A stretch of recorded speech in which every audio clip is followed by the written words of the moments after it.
4 horas e 16 minutos, o dólar renovou a baixa e caiu para a casa dos R$ 5,70. Na mínima do dia, a moeda americana chegou a R$ 5,75. Vinícius Weiner, nosso repórter, tem mais informações ao vivo daqui de São Paulo. Boa tarde, Weiner. Oi, Tussi. Boa tarde para você, boa tarde para todo mundo assistindo a gente nesse momento. O dólar é negociado em baixa, inclusive pelo 12º dia seguido. E esse prolongamento da queda, de acordo com os nossos especialistas, pegou o mercado de surpresa por vários motivos. Mas quem vai explicar agora para a gente com mais detalhes, inclusive nos atualizar do que está acontecendo nesse momento no mercado, ainda falta um tempo aí para o fechamento, mas a gente vai tentar antecipar em relação ao dólar e outras novidades também. O Fábio Astrauskas, ele é economista e CEO aqui da Zigen Consultoria, que vai detalhar para a gente. Foi uma surpresa mesmo, você estava conversando com a gente antes aqui, o mercado não esperava dessa forma, né, Fábio? Boa tarde. Boa tarde, Vinícius. Boa tarde, Fábio. Boa tarde para quem está nos assistindo aqui no Radar, na CNBC. De fato, o mercado, uma queda tão longa, né, tão repetida, tantas vezes como você mencionou, é uma surpresa para a maior parte dos economistas do mercado. Para lembrar, né, aquela frase de Barbacha, que o dólar é uma variável inventada por Deus para humilhar os economistas, ela está fazendo valer essa frase esse ano, porque não se esperava que o dólar fosse cair tanto durante um período tão prolongado no começo do ano. As causas para essa queda, no entanto, elas têm uma racionalidade e elas estão ancoradas principalmente no fato daquela anunciada guerra tarifária que o Trump propagou logo que tomou posse lá em 10 de janeiro, ela não ter de fato, pelo menos até o momento, ainda acontecido. A gente está vendo aí hoje, né, são os motivos de mercado, uma negociação aí que pode ser feita com a China, embora tenha sido adiada, uma sinalização de acordo com México e Canadá, que já também prevê uma trégua de pelo menos uns 30 dias, então tudo isso faz com que o dólar vá caindo e numa velocidade maior do que aquela que o mercado esperava. Bom, a moeda americana chegou a atingir 5,75 na mínima do dia, né? E nesse momento, qual é a situação? Nesse momento ela estava fechando por volta de 5,77, talvez feche aí com 5,77, 5,78, estamos caminhando para o final do pregão, né, de negociação de dólar, e essa queda um pouquinho, né, essa elevação um pouquinho maior do que a queda do dia, porque principalmente houve o anúncio de que a conversa entre o Trump e o Xi Jinping foi adiada, né, então não vai acontecer, mas permanece aí da ideia, permanece ainda a expectativa de que vai haver um acordo ali para frente. Bom, os investidores estão repercutindo a questão do tarifaço também, e no meio disso tudo tem aí México, né, e Canadá. Eu queria que você falasse um pouco disso e qual é a previsão daqui para frente. Provavelmente a se configurar o que a gente está vendo, vai acabar acontecendo um acordo entre México e Estados Unidos, entre Estados Unidos e Canadá. São duas economias importantes, não só porque são vizinhas, né, se cercam a norte e a sul os Estados Unidos, mas porque há vários produtos que interessam para a economia americana, vindos do México e do Canadá, e vice-versa. Então, provavelmente, esse acordo vai acabar acontecendo. Há uma pressão também indireta do mercado da comunidade europeia para que isso aconteça, porque se não houver o acordo, significa que a gente vai espalhar isso, uma guerra tarifária, pelo resto do mundo. Não interessa nem aos Estados Unidos, como também em nenhum outro país. Então, é muito provável que nos próximos 30 dias a gente encontre uma zona de acomodação nessa anunciada guerra que provavelmente não vai acabar acontecendo do ponto de vista tarifário. Por tudo que está acontecendo, a gente pode dizer que o destaque, por exemplo, fica com o novo anúncio da China, que respondeu às tarifas impostas aí pela maior economia do mundo. Esse foi o destaque ou não? Sim, aí é a briga de cachorro grande, né? As duas maiores economias do mundo, estamos falando de Estados Unidos e China, a China aí almejando e nos próximos anos provavelmente vai ultrapassar os Estados Unidos em algum momento como maior economia, e aí qualquer movimento de ação e reação causa uma comoção no mercado internacional muito grande. Então, é muito provável que isso acabe também levando a um acordo entre o Xi Jinping e o Trump, e provavelmente foi adiado hoje porque deve haver um anúncio um pouco mais organizado, né, um pouco mais de longo prazo, para que não continuem as ameaças, né, constantes, que é o que está atrapalhando, que é o que está dando instabilidade para o mercado financeiro no mundo todo. Fábio, já em relação ao cenário do México, as atenções elas ficam voltadas então para a ata da última reunião do Copom, você acredita nisso? Sem dúvida, embora o câmbio seja muito importante para nós brasileiros, né, e todo esse movimento americano também seja importante, porque pode respingar para nós aqui, embora a gente tenha uma balança comercial bastante equilibrada com os Estados Unidos. Vale lembrar, o ano passado a gente exportou algo em cerca de 40 bilhões de dólares, mas importou também algo cerca de 40 bilhões de dólares. Então, nós temos um equilíbrio bem grande ali na balança comercial. Portanto, provavelmente o Trump pensará secundariamente, né, em entrar numa disputa tarifária com o Brasil.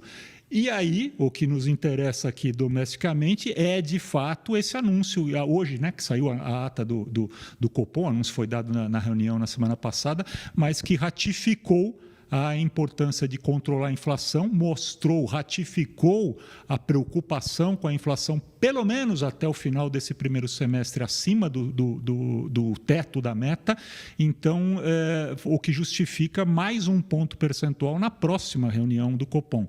E é esse o que o mercado está deglutindo, por incrível que pareça, de uma maneira até positiva para o próprio dólar, já que a gente está falando disso, porque o mercado está entendendo que o novo presidente do Banco Central não está abandonando a política do antigo presidente do Banco Central e que permanecerá numa política mais austera com relação ao combate à inflação.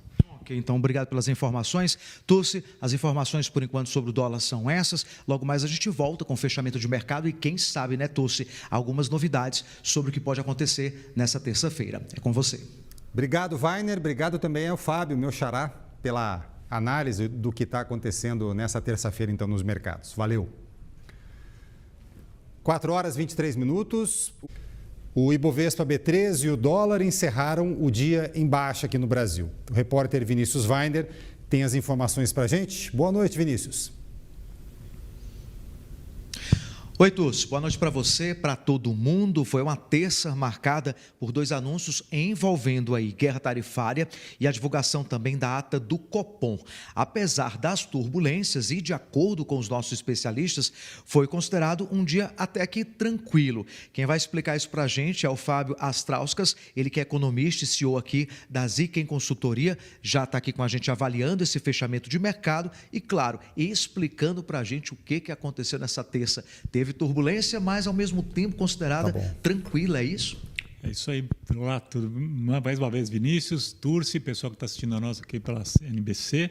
De fato, houve 2 anúncios importantes. O primeiro é um acordo possível que deve sair entre Estados Unidos e China. A China fez uma retaliação, o que provocou levá-los a uma mesa de negociação. Estados Unidos e China deve acontecer ainda ao longo dessa semana. E o segundo, a divulgação da ata do Copom, que confirmou a queda de 1 ponto percentual agora, e, né, como havia já sido anunciado, e para a próxima reunião. E também trouxe uma preocupação no horizonte de curto prazo, aí da metade do ano, da inflação, que, segundo o Banco Central, provavelmente irá estourar o teto da meta, ou seja, vai ultrapassar os 4,5%, assim como já aconteceu no final do ano. Então, o Galípolo vai ter aí uma segunda, né, tarefa de justificar o estouro de meta de inflação. Esses 2 acontecimentos é que nortearam hoje a tendência de queda da Bolsa, né, que caiu um pouquinho hoje, porque o mercado enxergou, né, que juros altos caem os ativos, né? Então, isso é normal. E também o fato de haver uma queda do dólar, que já era algo também esperado ao longo aí dessas conversas que estão acontecendo entre Estados Unidos, Canadá, Estados Unidos, México, Estados Unidos, agora e China. Bom, a moeda americana fechou a 5,77 agora, né? Qual é a avaliação de vocês em relação a esse valor? Primeiro é importante a gente colocar um contexto, né? Essa queda ela era esperada por conta desses anúncios, como eu acabei de mencionar, porém a velocidade da queda ela se deu muito rápida, muito grande, muito acima da expectativa da maioria do mercado. Vamos lembrar lá que na metade de dezembro, lá para o dia 18, mais ou menos, de dezembro do ano passado, a gente chegou a ter um patamar de dólar em 5,26, quase 5,27. E agora a gente está fechando em 5,77, quer dizer, é uma queda importante num espaço de menos de 2 meses. Isso não se via há muitos anos, salvo engano, uns 20 anos já, acho que 2005 foi a última vez que a gente viu uma queda dessa magnitude, né, com o que a gente está vendo ao longo do tempo. Isso sim surpreende. A queda nesse momento, de ontem para hoje, cair mais um pouquinho, né, cair agora abaixo do patamar de 5,80, ela é esperada pelo contexto que a gente está vendo de uma retórica muito mais forte do que ações com relação às tarifas que o Trump tem promovido. Bom, ontem, falando em Trump, o presidente americano anunciou a questão tarifária entre México e Canadá, né? Como é que está hoje esse resultado na prática? Influenciou bastante hoje ou a perspectiva fica para os próximos dias? Eu acho que nós vamos ter uma perspectiva consolidada ao longo das próximas semanas, não vou nem dizer dias, porque foi anunciada, na verdade, entre Estados Unidos e Canadá, entre Estados Unidos e México, uma trégua, vamos dizer assim, pelos próximos 30 dias para que os ambientes diplomáticos possam se reunir e definir quais serão as regras aí para atender as demandas, né, dos americanos, principalmente com relação à imigração, a alguns produtos que têm entrado lá e que incomodam o governo do Trump. Com relação à China, essa é uma briga maior, envolve as duas maiores economias do mundo, e isso ainda deve causar uma turbulência, uma variação bastante grande de mercado, como a gente tem visto. Se tudo correr bem, como a gente está olhando neste momento, a gente deve continuar com uma tendência de dólar nessa faixa até um pouco menor. E se tudo não correr bem, se for o contrário, o que vocês estão esperando então? Aí é bem difícil de prever, viu, Vinícius? A gente tem uma situação interessante aí, porque a gente consegue imaginar como todo o cenário, mesmo quando bélico, né? Esse não é uma guerra, graças a Deus, bélica, como por exemplo, a da Rússia contra a Ucrânia, mas numa guerra você sabe como começa, mas raramente você sabe como termina, né? Então, se de fato houver uma disposição de Estados Unidos e China, principalmente esses dois países, de se enfrentarem numa disputa comercial, numa disputa tarifária, as consequências não são previsíveis nesse momento, não. Obrigado, então, pelas informações. Está aí, Tussi, o mercado, de acordo com os nossos especialistas, fechando nessa terça, apesar, né, das turbulências, de maneira considerada tranquilo, mas com grandes expectativas para as próximas semanas, principalmente, Tussi. Obrigado, Weiner. Mais uma vez, obrigado ao Xarai também pela participação ao vivo aqui no Radar. Boa noite para vocês. Um dia depois de Donald Trump adiar a imposição de tarifas sobre México e Canadá, o dólar voltou a perder força em relação a outras moedas. E não foi diferente aqui no Brasil, não. A moeda norte-americana encerrou o dia a R$ 5,77. Números na tela aqui para vocês. Uma queda de 0,76%. Esse foi o 12º recuo seguido. E Bovespa B3, influenciado por ações da Petrobras, também terminou o pregão em queda. A gente acompanha aqui uma baixa de 0,65%, 125.147 pontos. O repórter Vinícius Weiner acompanhou a movimentação do dia, tem os detalhes para a gente. Vinícius, boa noite para você. Nossa bolsa hoje foi na contramão do cenário internacional e muito por conta da Petrobras. Isso, Cris. Boa noite para você, boa noite para todo mundo. Isso acontece, primeiramente, porque a Petrobras tem um peso relevante e é uma das mais importantes no índice Ibovespa. Mas, de acordo com os nossos especialistas, outros motivos também provocam tudo isso. É o que a gente vai saber agora com o Fábio Astrauskas, ele que é economista e CEO também da Zig Consultoria e está aqui fechando o mercado com a gente, trazendo essas informações. Boa noite, Fábio. Boa noite, Vinícius. Boa noite, Cris, e para quem está nos assistindo aqui no Times Brasil. Bom, você viu aí o que a Cris falou, né? A questão da Petrobras, principalmente, por que todo esse peso e a avaliação de vocês em relação a essa queda? Hoje a gente viu as bolsas do Brasil, a bolsa do Brasil fechando na contramão da maioria das outras bolsas pelo mundo, muito por conta da Petrobras, como foi dito aqui pelo Vinícius, porque a Petrobras tem um peso grande na composição do índice Bovespa, então houve essa queda, mas não só por isso, né? A gente também teve hoje um anúncio da ata do Copom que demonstra uma firmeza com relação ao Banco Central para o controle da inflação e, portanto, prováveis aumentos de juros ainda nas próximas reuniões, e a gente sabe que toda vez que sobe juros, cai ativo. A Bolsa é sempre muito afetada, a regra geral, para sua queda quando há um anúncio ou uma interpretação de que os juros vai permanecer alto por um tempo razoavelmente grande. Bom, Recentemente, a gente teve aumento, né, do diesel e da gasolina. Isso vai afetar ainda mais essa questão das ações da Petrobras ou não? Qual é a avaliação de vocês? Aí, num outro sentido, né, Vinícius? Porque, obviamente, se a gente tem aumento no preço da gasolina e diesel, como foi anunciado, e isso é um sinal de que a administração da Petrobras está olhando o mercado, está olhando práticas de mercado e está cedendo menos a pressões do governo, porque o aumento de combustíveis é um importante combustível para a inflação. Então, quando o mercado enxerga que haverá esse aumento de preço e que ele permanece, isso tem uma tendência de um aumento de lucro da empresa ao longo do tempo, e esse aumento de lucro vai influenciar dividendo, e dividendo vai influenciar aumento de ações da Petrobras no médio e longo prazo, como a gente já tem visto. Nos últimos meses, as ações da Petrobras estão se recuperando. Falando em influenciar, a queda do câmbio, por exemplo, pode influenciar também?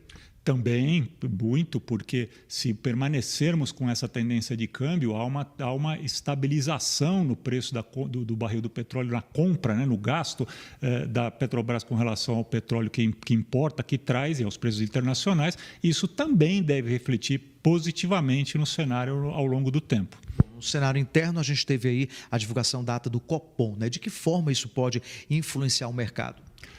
O Copom já é o sentido contrário, né? Toda vez que a gente tiver um aumento nos juros, uma sinalização de manutenção de juros altos para controle de inflação, a gente deve ter uma depressão nas ações de maneira geral. A Petrobras não escapa disso, até pelo poder, pelo peso que tem dentro da composição de ações. Um outro ponto importante a ser lembrado com relação à Petrobras, Vinícius, é o fato de que as ações também deram uma leve caída por conta de um anúncio de produção da Petrobras que está inferior àquele que a gente atingiu em 2023. A produção de petróleo da Petrobras foi inferior aos níveis de 2003 no fechamento de 2024. Por outro lado, como todos esses componentes que eu acabei colocando para você, há até uma indicação, né, por parte de alguns bancos internacionais para a compra das ações nesse momento da Petrobras. Bom, investidores estão repercutindo em relação a essa questão do enfraquecimento do tarifaço, né? Depois da questão de Donald Trump ter anunciado isso envolvendo aí México e Canadá. Qual é a avaliação de vocês e a perspectiva também? Essa questão do tarifaço, né, ou a guerra tarifária entre Estados Unidos e demais países do mundo, né? A gente está vendo agora o capítulo de Canadá e México e China, né? Agora que entrou também na briga, mas não vai se restringir somente a esses países, mas esses são países importantes na pauta de exportação e importação, na pauta comercial dos Estados Unidos, mas que ao longo do tempo, e ele foi o grande influenciador dessa queda muito forte do dólar que a gente viu nos últimos 2 meses, a gente vai lembrar que na metade de dezembro nós tínhamos um dólar que chegou ali a 6,26 e que hoje fechou o câmbio a 5,77, abaixo de 5,80. Nesse período de tempo é uma queda muito forte, e essa queda muito forte está sendo interpretada por conta de que a retórica, a fala do Trump quando assumiu, ela está muito diferente daquilo que a gente está vendo hoje. Quer dizer, há uma disposição de negociação entre os diplomatas americanos, entre os negociadores americanos e também por parte dos outros países. Então, se isso se confirmar, né, nos próximos 30 dias, como está previsto entre Estados Unidos e Canadá, Estados Unidos e México, a gente deve ter o dólar mais ou menos comportado como isso. Se isto não se confirmar, se a guerra de fato acabar entrando, ou se a China, né, continuar retaliando como a gente viu agora, mas que já chamaram, né, e já está anunciada uma rodada de negociação, se isso tudo se frustrar, aí nós vamos ter outra vez possivelmente um dólar subindo. Apesar de tudo, das turbulências, tivemos aí uma terça-feira considerada por vocês um dia tranquilo para o mercado, né? Sem grandes surpresas. E para amanhã tem alguma expectativa? Será que a gente consegue antecipar algo que vocês estão prevendo por aqui? Hoje o dia foi tranquilo, pode-se dizer assim, porque já era esperada a ata do Copom no sentido de justificar esse aumento de juros por conta de uma inflação que vai ficar acima do teto, pelo menos até a metade do ano, como colocou a ata do Copom, e também por conta de uma reunião, e essa atrapalhou um pouquinho, que se frustrou, era para começar hoje, uma reunião entre Estados Unidos e China, mas que foi adiada para a semana. O grande componente para amanhã vai ser esse, né? Se essa reunião vai haver ou não, se ela acontecer, ver de que maneira ela vai se desenrolar. Esperamos que ela se desenrole no sentido de uma negociação. Acontecendo isso, o mercado paulatinamente vai voltar a surfar alguns bons momentos, ou pelo menos oscilar menos. Se essa negociação se frustrar, adiar ou for não convincente para o mercado de maneira geral, a gente vai ver essa turbulência enorme, esse rally enorme que a gente tem visto de sobe e desce de bolsa e de dólar. Obrigado, então, pelas informações. Está aí, Cris, a avaliação do nosso especialista. Uma terça-feira tranquila, mas a quarta é de expectativas. Vamos ver o que acontece amanhã, hein, Cris? É isso aí, sempre de olho. Obrigada a vocês dois e boa noite.